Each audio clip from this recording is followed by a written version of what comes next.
an awesome place. So I had a lovely time. While I've been there, Mania, and I'm going to go and pick them up from the airport this afternoon. So I won't hang back a long time after today's lecture, if that's okay. And unfortunately, it means I missed the sumo thing, which is very sad. They will record it and I'll watch it on movies, but I would have liked to come along and support you guys in the sumo comp. But so anyway, just while I was in fact giving the last lecture, I began to feel quite nauseous. Nothing to do with you guys or the content of the lecture. And then I got incredibly sick, sicker than I can remember ever being before. And I was pumped up with all sorts of drugs and things. And I still went to Hong Kong and hopefully haven't started another SARS equivalent. And it meant there were a couple of things I wanted to do before I left that I didn't get to do. So let me try and catch up with those things now. You'll notice, I hope, that I've been putting up Tute and Lab solutions furiously in the background since I've been back. So there's lots more Tutes and Labs up, and I hope by the end of this week to get them all up, so everything's caught up. And I also hope to put up a page or a series of self-test exercises and a little tutorial for those who are still not completely happy with the machine code, just so everyone gets up to speed on that, because at the end of this week I would like everyone to be up to speed with machine code. Now let me just connect. I think everything's working now. I had enormous pleasure on the weekend, or on Sunday, after I got back, looking at Tim's lectures. And it was amazing. What a good consequence of being able to video the lectures. I was able to see exactly what he did. How's that? Oh, it's a bit dark. Is that too dark?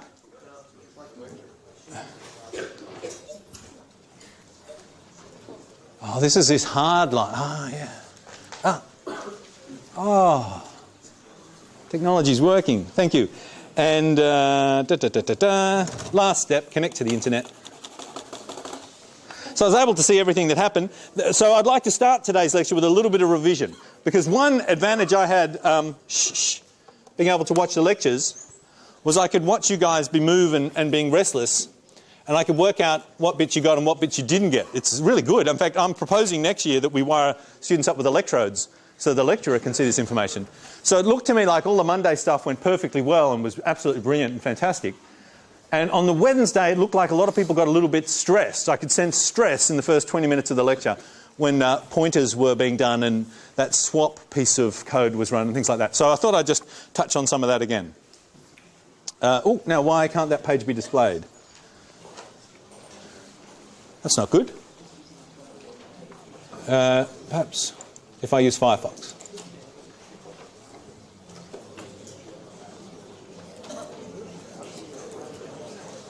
There we go.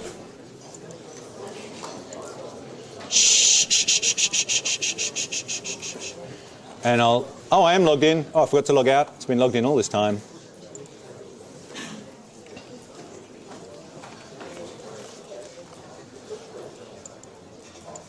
Oh, where's... Oh. There we are. Here's today's lecture. So, first of all, my plan is approximately to spend the first half of today's double lectures revising pointers and address of, and talk about a couple of interesting issues that rise up. Then I plan to show you a magic trick, which will be fun. Then I plan to tell you something interesting about estimation. And then I'm hoping that we'll spend the second half of today doing a worked example using arrays and also talking about the task 2. So that's our plan for today. Now the key, I think, behind the whole pointer thing is this issue that I know I keep going on about, but let me just go on about one more time. The distinction between talking about something, literally itself, and talking about a reference to something. The old toilet sign. Yep, the toilet sign is not the toilet. So if we just go to the 4-bit machine code for a second and assume we've got 16 addresses and they're labelled 0, 1, 2, 3, 4, 5, 6, 7, 8, 9, 10, 11, 12, 13, 14, 15. We've got 16 memory cells and they all have an address. And the address is a number. Each memory cell can also have contents. I wish I had more colours. All right. I'll do it in different fonts. How about that? The contents are also numbers, say, between 0 and 15. So the contents might be 7, 2, 4, 8, 11, 10, 3, 5, 10, 8, 2, 6, 1, 0, 0, 5. Can everyone see that every cell has an address and a value?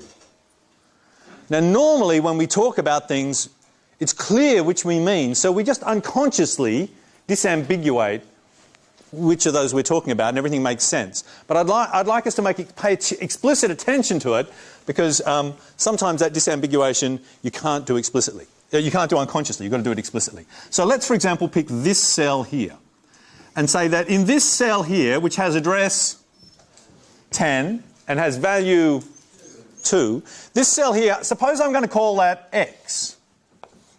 And on this system, x is an int. And ints on this system store numbers between 0 and 15. So whenever I'm talking about x, I mean this cell. What do I normally mean when I say x? If I say tell me x, what do I normally want you to tell me? The value. Yeah, normally when you say a name, that's correct. When you say a name, normally you mean the value. That's the normal thing you mean. In C, it's exactly the same. A variable corresponds to an address in a location in memory. An address corresponds to a location in memory. A name corresponds to a cell in memory. Finally managed to say that right. So when you say x in a C program, and x has previously been declared as an int, when you say x, you normally mean the value stored in this location. So x normally means the value of that cell. If I wanted to talk about the address of that cell, how do I disambiguate that in C? How do I force C to tell me the address of the cell? Not star. Ampersand. Ah. I can do it. I'm actually going to do an ampersand today. Today's going to be my first day I've done an ampersand.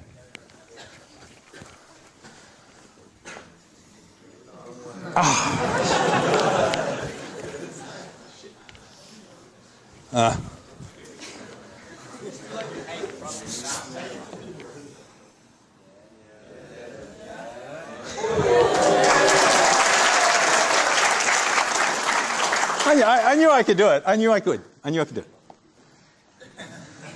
Ampersand x means the address of x. X means the value of x. You must burn this into your brain. Now, this isn't too hard to understand. But sometimes when we want to talk about a cell, we haven't given it a name. If we've given it a name, everything's easy, and we can just refer to the cell by the name. But sometimes we haven't given it a name. How else can I refer to this cell? Suppose I wanted to refer to this cell here, which happens to have the name Y, but suppose I didn't know that, and I wanted to refer to this cell. How could I refer to it without its name? Yes? I could say, I'll say it in English first. That's dead right what you said. I'll say it in English first. I'd say the cell at address 7. And to make that short, in C we write star 7. Now, so Y and star 7 are really the same. Can you see? They're just different names for the same cell. And when I say star 7, do I mean the address of this cell, or do I mean the value of this cell? The value, because that's our default. When I talk about a cell, I normally just mean its value. So star 7 means the value of this cell. So if I said to printf %d, what am I trying to say? Star 7, what would it print out? It would print out a 5. Now you might ask yourself, why bother? Why don't we just use names for everything? Why do we want to be able to talk about things without using their names? Talking about something without using its name in this way means we're not talking about it directly, we're talking about it indirectly. And it's called indirect addressing. So when I talk about indirect addressing, I mean I'm referring to something without giving its name. So I could use indirect addressing here. I could say, the person sitting 3 rows back, 2 seats in. What is your name? Chan. Chan? C-H? Chan. Okay. I've specified that seat. And I mean the value of that seat, which will be, say, the person sitting on it, because that's a default. When I talk about a cell, I mean the value. So I'm meaning the value of Chan. But I didn't have to say Chan's name because I referred to that location in a more roundabout way. That's indirect addressing. I could put a number on every single seat, and I could say the person sitting at seat 57. I'd be indirectly addressing, say, you. What's your name? Ritika. I'd be indirectly addressing Ritika. I could address her directly by saying Ritika, or I could say, hey, the person sitting at 67. Or I could just say, hey, you. That's favourite lecturer speak. We prefer indirect addressing. You! Out of my room! But it's Theo, I know that. Yes? If you don't initialize a seat, is there rubbish in it? Oh, if you don't initialize anything anywhere, there's normally rubbish in it. And maybe the compiler's clever and fills default values in, but should we rely on that? No way. And even if we know the compiler does that, should we rely on that? No way. Never just assume things will magically work. Let's make them explicit. Unless there's a huge cost in it, let's make it explicit. So you now know how to use a star, hopefully, and you know how to use an ampersand. What if I was to say this? Printf star x. What does that mean? Tell me what you think it will print out. No, you think it yourself. Don't call it out. Well, no, we're using this example over here. Okay. How does C interpret this? C is so, once you understand how C does things, it follows the same rules every day. There's no mystery about it. So we just have to know the rules and we can work everything out. Star is an operator. So we've got an expression here. The operator is applying to a value. We have to evaluate the value first. What does X mean? When we say X in C, what's that shorthand for? The value stored at X. Remember, that's what we mean. When we say the name, we mean the value stored. That's the default. Before it was obvious, it's a bit less obvious now. So thank heavens we made it clear. What is the value stored at X? This was X, so the value stored at X is 2. So this is really saying what? Star 2. What is star 2? 4. Address number 2 contains the value of 4. So this would print a 4. That's it. It's no more complicated than that. That's complicated, but that's as complicated as it is. So if you understood what I said and you write good notes about it and you just burn it into your brain and try lots and lots of examples, you now understand everything you need to know about pointers. Tim did talk about pointer arithmetic. We're not going to do pointer arithmetic in this course. Pointer arithmetic, read backwards, sounds like country and western music. So we're just not going to do it. Okay. Yes? You know it prints out 4. What if you just put an X there? Wouldn't it print out 4 as well? If I put an X there... No, if I... yeah. What would it print out if instead of printing out... I'm going to do a separate example down below, but I'm going to be lazy. Da-da-da-da-da-da-da-da, comma, X. What would that print out? Well, this is going to print out X. When I talk about X, what do I always mean when I say X?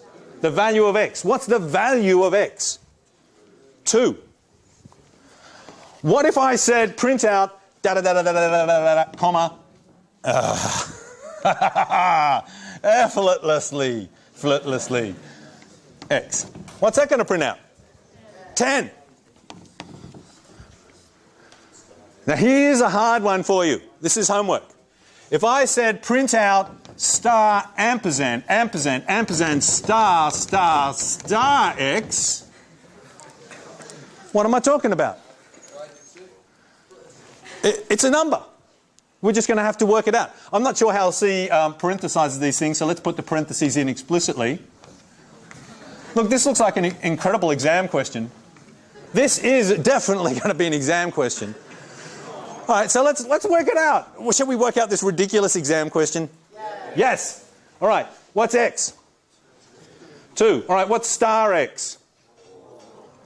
X is 2. Let's double check that. Yes. Star x means what's stored at address 2, which is 4. All right, so this is 4. So what's star 4? Thank you. What's star 11? Oh, let's just check that. Star 11, I should check it, is 6, isn't it? Okay. Star 11 is 6. What's the address of 6?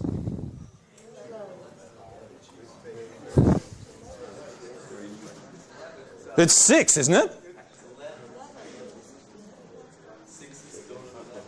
No, this is saying, what's the address of this number? Oh, heck, I don't even know where that number's stored. Well. Oh, bloody hell. That's confusing. It looks to me like maybe it only makes sense if you put the ampersands first and then the stars second. I think try it out. Try it and see. Okay, we've now moved into territory that's freaking me out a bit. It's not going to do a magic trick. It's not going to search through memory trying to find where 6 is and return its address. See, it doesn't do any work. It's comparatively lazy. It wants to know the address of this 6. This 6 is in the middle of an expression, so I don't even know that it has an address. So it's probably just rubbish. So it's a rubbish exam question. So when you see this question in the exam, just write rubbish all over it. And anyone that tries to answer it will waste hours and hours and hours and hours, and you'll be well ahead of them. Okay, does everyone understand all of that? Are there any questions about addresses and pointers and values? Yeah. Oh, you haven't seen a practical use? Oh, yeah. Look, I like you. What's your name? William. William asked a really good... have I spoken to you before, William? What's your surname? Chen or something? Sue. Okay. I recognise your face. Suddenly it came to me. William's asking a really key question, which we should always be asking, which is, what's the point of learning all this? If I could rephrase that, I think the really good question to be asking here, or a really good question to be asking here is, what's the point of indirect addressing? I cannot see any value in indirect addressing. Hang on a second, William. When everyone's on top of indirect addressing, oh, we can do something wonderful with it right away, in fact. I'll do something wonderful. A, we'll do something wonderful right now. But B, there's something even more, in fact, more wonderful things we'll see that we can do with it that occur later in this course. In fact, most of the really wonderful ideas in the course are going to need to be able to do this indirectness in addressing. Are there any more questions about pointers and addresses? Okay. Let's look at number 1. I said there were three things. Let's look at number 1 for a really neat thing to do with pointers and addresses. And it's this. And Tim's sort of said this already. But hey, shh. Is that muttering? Is that good muttering? Are you explaining pointers and addresses to each other? Or is that bad muttering and you're doubling and doubling and doubling and trying to work out how many Mars bars I owe you? Look, if everyone... How many do I owe you? 256. It cannot be 256. Because there was, like in week 1, I promised it on the first day, didn't I? And I promised I would deliver it on the second day. When I didn't deliver it on the second day, I owed you 2. And then we had week 2, then we had week 3, then we had week 4, we had week 5. I couldn't have delivered in week 5, so you can't penalise me for that. I only get penalised when I forget to bring it along. So, 1, 2, 4, 8, 16, 32, 16, 8. What is that? 64. Oh, we're only here now.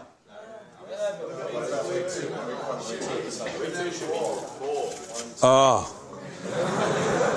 My sleight of hand didn't trick you very much. That's week 1, week 2, week 3, week 4, week 5, which doesn't count, now week 6. So we go 1, 2, 4, 8, 16, 32, 64, 128.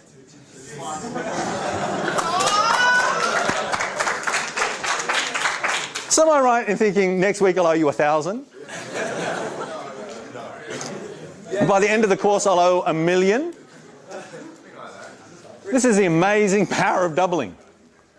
That is astonishing. Well, okay, let's just erase this very quickly and move on. Look, the thing that Tim pointed out at the end of the lecture is really the key first use of pointers in C. When I have a function, I'm running my main function. I'm going to draw a picture of memory, okay? When I'm running my main function, the code's up here, right? And it's probably storing all its data in a stack in a frame down here, low in memory. And if the main function calls another function, whose code is up here, it's going to be storing its data somewhere, maybe down here, maybe above it. Actually, let's say it's above it, because that's more likely to be where it's stored. And that's my sub-function. What does that do? That does something. Who knows what it does? It does some task. Task stores its stuff in here. Now, I've said before, one of the really neat things about functions is this notion of scope. This wall, abstraction of wall around them that stops, while main's being executed, it can't fool around with any of the variables of task. And when the subtask's being executed, it can't fool around with any of the variables of main. It can't because all their data is stored in their frame, and that's the only data they're allowed to use. It's the only data they know about. Now, let's suppose that there was a really good reason for task to fool around with some of main's data. Notice I'm not saying there is a really good reason. We'll have to later on think, gee, is this a really good thing to do? Under what circumstances? Hey, people talking. Shh, shh, shh, shh, shh. But suppose that task did want to fool around with main's data. How does main communicate with task? Well, suppose main calls task and it's got two variables, x and y, and they're both ints, and it passes them in. What happens when main calls task? What happens to the values of x and y? Suppose x stored the value 10 and y stored the value 100. It copies them. So these x and y, who are stored somewhere in here, x and y, which stores 10 and 100, are copied into here, 10 and 100. And in here you might have given them the same names, x and y, or you might give them some other name, and hopefully by now you've worked out it doesn't matter what name you give them, they're separate. And if you fooled around with the values inside task, is it affecting main at all? No. So what's so far the only way task has of communicating back with main? A return value. At the end of task, at the end of the code for task, it'll say something like return 0. And that value gets passed back to main. So far the only way of task sending data to main is by returning that data. And that's really good for a number of reasons. But suppose we wanted to break that. Suppose we wanted task to be able to fool around with main's data directly. Suppose we want a task to be able to get to x and y here and actually swap them round inside the memory here. Or suppose we wanted it to be able to just take these values and change some of them mysteriously. So when the function returns, main has been altered in some way. This is clearly what? What do we describe this sort of behaviour as being? Someone said it. What was it? No, it's not necessarily bad, but it's usually bad. It rhymes with ride abrecht. What could it be? Something that rhymes with ride abrecht. Hide my Brecht. I've got a book of Brecht. It's a hint. It rhymes with side effect, the phrase I'm looking for. Side effect. Thank you very much. It's a side effect. If calling task, in addition to returning something, fools around with main, task has a side effect. And remember, for various reasons that I hope I've explained up until now, and if I haven't, grill me before the end of the course, side effects are normally seen as being really bad. But suppose we wanted to have a side effect. Suppose we wanted task to be able to fool around with main stuff. How can it? It appears impossible. But no longer is it impossible. Someone that knows, tell me. Put up your hand. Wave at me. How? No, no, you on the end. Pointers. Pointers. How could you use pointers? You've got a Google chat on. So, we can't have Google in here. This is private. Nothing between these walls ever leaves these walls. Oh, you've... So, how can we use pointers to let task fool around with main? Well, the variables in main are stored in memory. The variables in main are stored in memory. Yeah, they're stored inside main's frame. At locations. And so At locations, say, 1092, 1093. Yep. and so task can access those locations. How can task access those locations? It doesn't know where those locations are. Because you can pass the location. Who can tell it where those locations are? Main. So when main calls task, if main, instead of giving task some information that was like copied values, if main told task the address of some of its own secret locations, task can go to those addresses. Suppose task looks like this. Suppose task gets passed in an X, and we won't say an X and a Y. Suppose task gets passed in P1 and P2. And suppose they're the addresses of X and Y. If task wanted to fool around with those addresses, how would it refer to them? It doesn't know the names X and Y. They're not in its scope. But how can it refer to those cells? If it talked about star P1, it's really talking about X.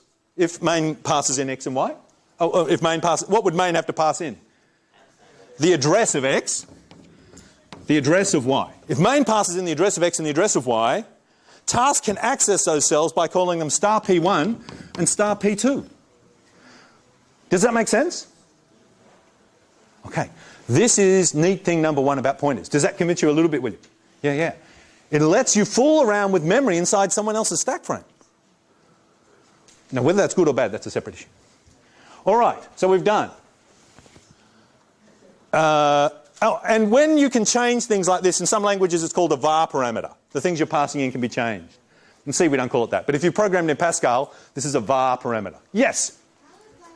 How do you use that when you're calling the task function? Yes? Do you put star P1? Ah, yeah. How do you actually call it? Well, actually, maybe you can tell me. I reckon you can work it out. I'm inside main. In main, blah, blah, blah.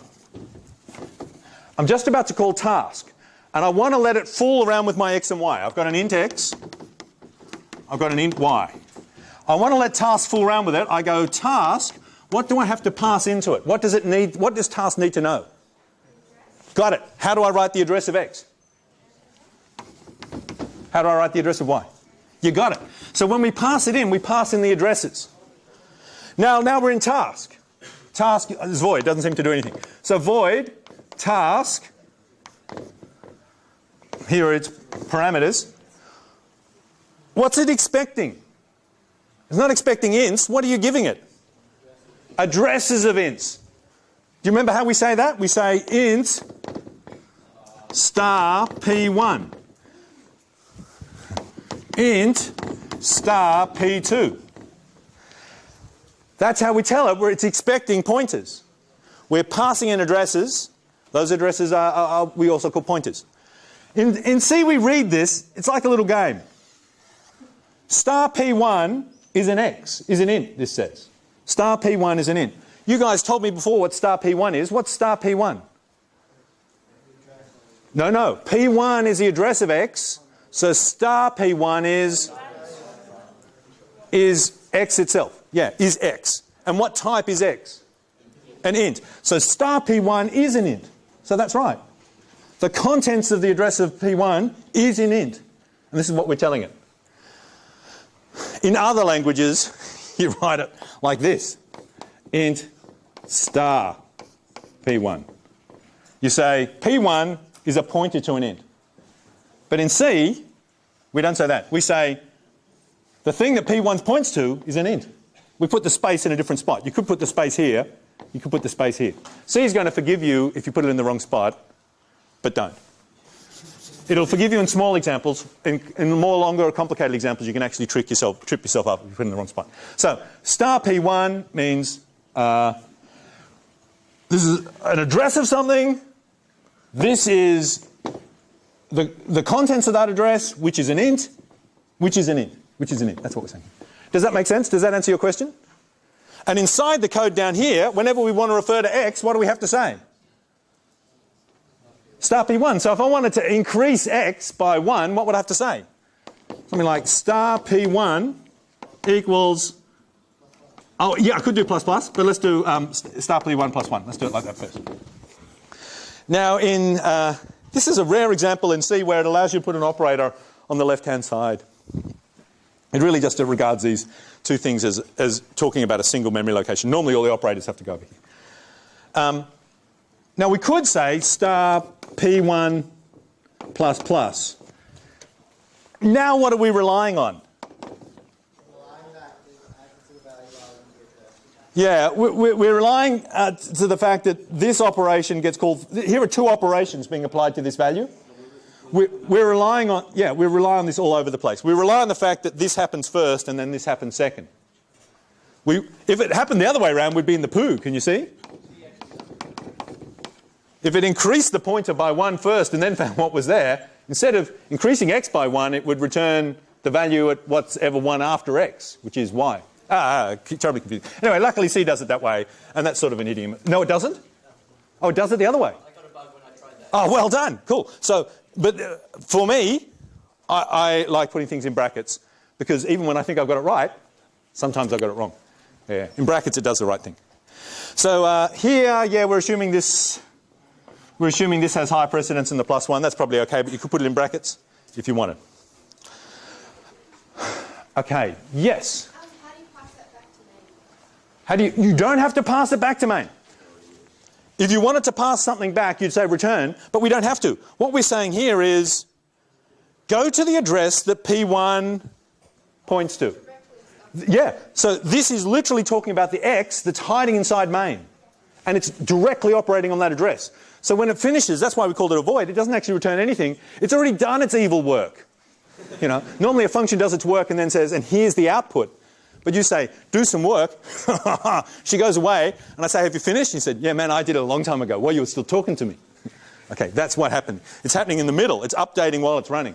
Makes programs much harder to analyze mathematically, which is one of the reasons that it's slightly frowned upon. And it's not only harder to analyze mathematically, it's harder for us to see what's going on. It allows more interactions. It makes things more confusing.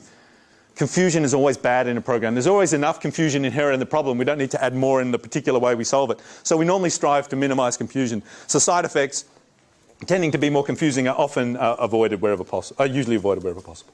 Okay, so you've seen now, A, how we use star and how we use ampersand. B, a good example of why it's neat, because this lets us change things. And from inside one function, we can change things inside another, which essentially lets us return more than one thing at a time. You might be itching to return 2 things from a function. Up until now, we've only been able to return 1. Now we can have a function affecting as many 50 cells or 60 cells of memory. Can affect as many as at once using pointers. Both a blessing and a curse, because the more powerful you make functions, the more chance that they can stuff up.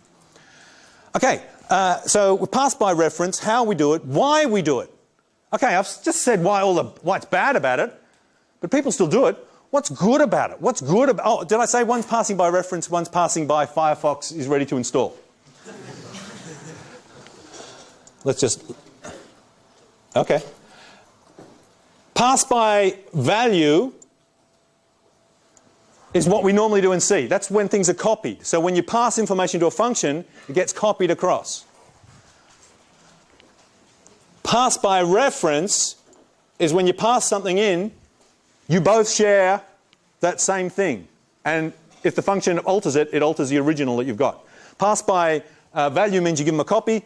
Pass by reference means you give them a reference to the original thing, and you can both access the original thing. So this is called pass by reference, pass by value.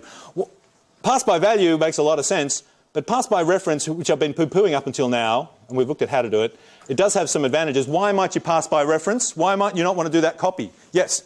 Let's say you've made a game and you've got an object or something that's a big character. Instead of like copying the whole character across, which might be memory intensive, we just point to the character instead. That makes sense. What he said was, the example he gave was a game. I'll even use your example. It wasn't the one I was going to use, but it's better than mine. Suppose you've got a game, and in this game there are entities. I haven't played a computer game for a long time. Someone tell me a random computer game. Pac-Man. Oh man, you're from my generation. Okay, Pac-Man needs to remember what colour he is, what sort of teeth he's got, which direction he's heading in. There's a couple of bits of information that Pac-Man means to know. You might want to call a function and pass it the information about Pac-Man so the function can work something out, like did he just manage to gobble the fruit in time or something like that. You've got a did you gobble the fruit in time function. So you need to pass all the Pac-Man information in. If the Pac-Man information is a whole lot of information, passing it in, doing that function call is very expensive because it all has to be copied into the stack frame of the other function. Then the other function uses it, then it all gets thrown away. You were thinking of a more elaborate game maybe, which maybe the thing you're trying to pass in might be a megabyte worth of information. The thing needs to be able to scan over and get some of that megabyte worth of information, but it doesn't need much of it, it just needs a few little bits of it. It's a real pain if you have to copy the whole megabyte into the function, then the function runs, because that wastes time. And actually there's a downside of that, because programmers start not wanting to use functions then. They start saying, this function call is too expensive. I'm just going to do it in main. And they make their main bigger and bigger and bigger because they don't want to have functions because functions are too expensive. And that's a disaster for your program. You don't want a big main, it's complicated, it's not going to work. You want to break lots of functions and get all the advantages of functions. So pass by reference lets us pass big chunky objects down without having to copy them. Now in C, you haven't seen many big chunky objects. You've seen ints and doubles and floats and chars. They're tiny. Who cares whether they're copied or passed by reference? You have seen now one big thing. What is that? Arrays. An array, you could make an array that's contains 1 million elements. Each of those 1 million elements might be, I don't know, might be an int, 1 million ints. So that's 4 million bytes, say, if you've got 4 bytes ints. That's a huge thing, 4 million bytes. You want to pass that array into a function, do you want to pass it by copy or pass it by reference? You probably want to pass it by reference, because that probably is too much of a cost. Now in a decent programming language, and I'm not here slagging C, but in a decent programming language, the programmer would be faced with a choice. And the programmer would say, oh, in this case I want to pass it in by reference rather than by copying, because it's going to be too expensive to copy it in. C took a different path. C said, if you've got an array, I reckon you always want to pass it in by reference. So C always passes arrays in by reference. And how it does that is a little trick that Tim mentioned to you, that whenever you pass an array into a function, suppose you've got an array called, I don't know, the heights. Heights is some array. If you wanted to pass heights into a function, and you said, I don't know, call task on heights, that's my function call, C automatically replaces that with a pointer to the first element of the array. And it doesn't attempt to copy it, it just copies the pointer in. And anyone inside the function that accesses the array is accessing the original array, which is sometimes good and sometimes a pain, because sometimes you actually want to give someone a copy of the array. For example, if we were writing a game and you were writing a player, and you were writing a player, and you were writing a player, and I wanted all your players to interact with each other and play, and all the game state was stored in an array, and you guys needed to see the game state, if I gave you each a reference to the game state, what could their functions do? They could fool around with the game state. I say, here's the array of all the information about the game, promise you won't change any of it. And they go, oh sure, yeah, just give it to me, I'm the player. Oh, by the way, I've got 900 lines now, and oh, where's he hiding? I'll just look in the erase, oh, he's hiding there. And they get access to everything. That's a real pain. You do often want to compartmentalise information away from your functions. You don't necessarily want to give them the whole thing. You don't necessarily want them to be able to change the original thing. When I give you a transcript, it's passed by coffee. You go up and pay $5 to get a uni transcript. That's a copy of your transcript. It would be insane if I gave you the actual pointer to the uni transcript database pointer thing and said, here's your transcript. Don't change it though. Okay, does that make sense? Yep. Okay. No. It's sad, but there you go. Okay, so we've seen passing arrays. So that's all the revision I wanted to do. Now where are we up to? We've still got a quarter to the hour. So I wanted to show you this really cool magic trick. Because while I was in Hong Kong, I was trying to teach myself magic, because I think magic is very cool. So I got a magic box and a magic wand, and we're now going to do some magic. Is everyone ready for the magic?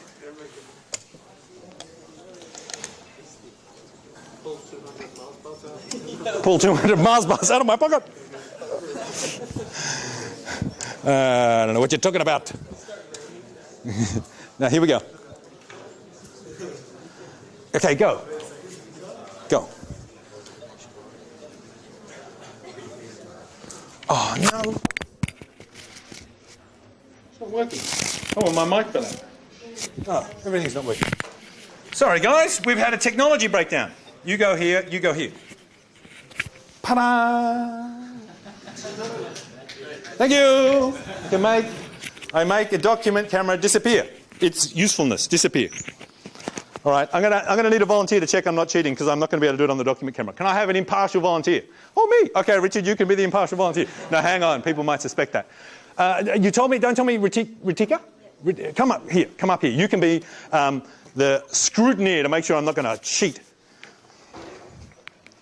All right, now I've got my magic wand. Ooh, it's highly magic. It's also silver. I've got my magic box. Inside the magic box, I have some magic cards. I'll put 3 of them out here. All right. Is it Ritiksha or Ritika? Ritika. Ritika. Can you tell everyone what's on the 3 cards? Tell them the names of the cards. A 4. The 4 of Of diamonds. 4 of diamonds. And ace. The ace of spades. Spade, yeah. The ace of spades.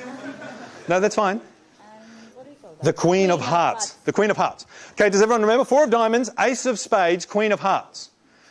Now, I know which one you're going to pick, because you're going to pick one of them. Look, I don't know. The magic wand knows. The magic wand knows everything. Okay, tell me when to stop. Alright, okay, stop. What did you stop? What did the magic wand stop on? The 4 of diamonds. The 4 of diamonds. Please open the magic box.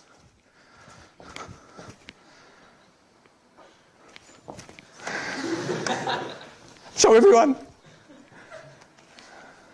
I glued it in. What is it? What is it? The 4 of diamonds. The 4 of diamonds. Thank you very much. Well done.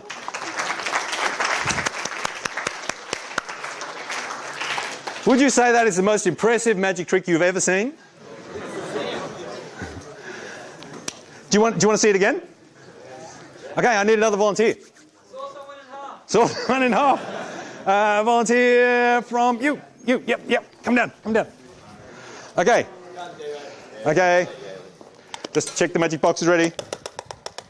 Okay. Tell me when to stop. Now, you sure you didn't want me to stop on the 4? No. Okay. What's your name? David. Turn over the ace of diamonds. Clubs. What does it say? You will pick me. Turn over the other cards. What do they say? Nothing. The only card that said you will pick me is the card we picked, the ace of spades. Thank you.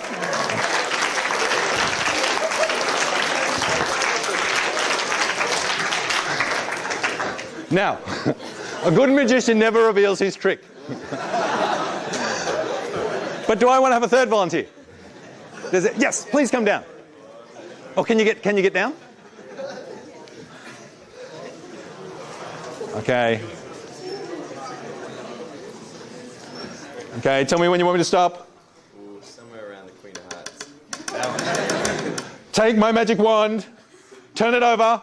What does it say? You will pick the Queen. Thank you. Thanks very much. Now, this is a demonstration of what I like to call make sure you get the spec well in advance and get it pinned down. Because if someone is free to change the spec, if they're free to change the parameters of the problem, you're doomed. You must get them to commit to the problem you're trying to solve before you try and solve it. Yes? So when do you get task 2? Oh yeah, look, we will get task 2 soon. We're going to have a break in 5 minutes, and I wanted to do some quick stuff over the break, so you guys got to help me. I had this idea that we would demonstrate the use of arrays. I'm now going to do a little bit of array work, and I thought rather than just sort of talking about arrays, we'd write some code. 2D arrays, like a grid or something. What's that? Make a game? Do Pac-Man. I want to do something we have enough time to write in class. So text-based Pac-Man, while being awesome, wouldn't be any good. So I want a game. We could do it in a grid. Look, a grid can also be represented as a single array. You haven't seen grids. I don't necessarily want to... Well, let's do a grid-based game. Okay. Can anyone think of a simple grid-based game or a puzzle, like a crossword or something like that? Chess. Chess might be... Noughts and crosses is good. Who wants noughts and crosses? Any other guesses? Sudoku. Who wants Sudoku? Oh, how come? Why the interest in Sudokus? Because 1911 has to. Oh, 1911 has to do. Oh, okay. All right. Let's do Sudoku. Shh. And promise we won't tell 1911 anything we do. Okay. So in the break, I'll set it up. I'll start writing the file. That's why I wanted to do it before the break. And then when we come back from the break, we'll write a Sudoku. What? You want something that plays the game? Something that solves the game? A solver. We'll write a Sudoku solver together using arrays after the thing. Okay. Now, shh. Before we take a break, you're just about to have a break, but hey, guys, shh. No trip is any good without presents, so I brought you some presents. And so I would like, if everyone could come down and just take one of these. I have 256 Mars bars in here. So if everyone could just come down and take one. They're from Hong Kong. But amusingly, you should have seen me take them through customs. Amusingly, they're actually made in Australia. Imported to Hong Kong, but you can see, look, that is definitely Chinese. Yeah, it's definitely from like a Chinese shop, but... Okay, so go. Can everyone please take one? Just take one, because there's only enough to go around for one each. Thank you.